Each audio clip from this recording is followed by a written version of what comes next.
лица немаше да биде убиена доколку се постапувало според професионални ингеренции пропишани протоколи, доколку криците за помош беа слушнати, а реакциите навремени, и доколку сите претходни пријави против нејзиниот убиец од негови претходни жртви беа сватени сериозно.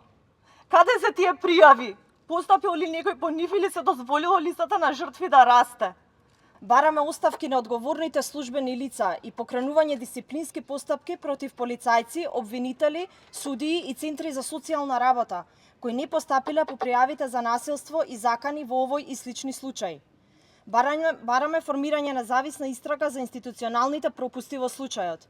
Јавното обвинителство мора да открие кој дозволил кршење на издадени мерки за заштита и зошто не биле спроведени постоечките протоколи. Ја повикуваме целата јавност, политичарите, бизнисите, медиумите да запрат со директна или индиректна заштита на насилници.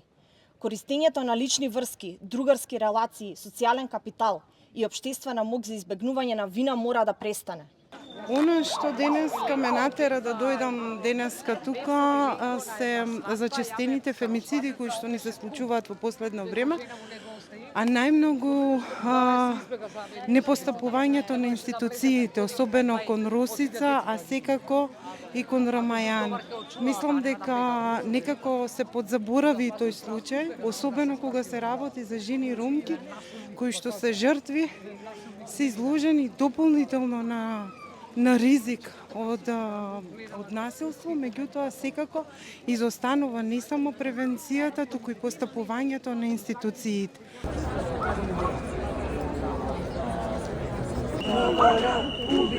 За жал, и јас сум жена што поминала низ семејно насилство.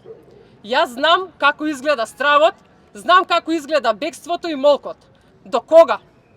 До кога институциите ќе молчат кога жените повикуваат на помош? До кога пријавите ќе остануваат на хартија, додека животите исчезнуваат? До кога жените ќе бидат оставени сами да се борат против посилната страна? Бараме одговорност, бараме итна заштита на жртвите, бараме систем кој ќе реагира веднаш, кој ќе гледа на секоја пријава како на човечки живот.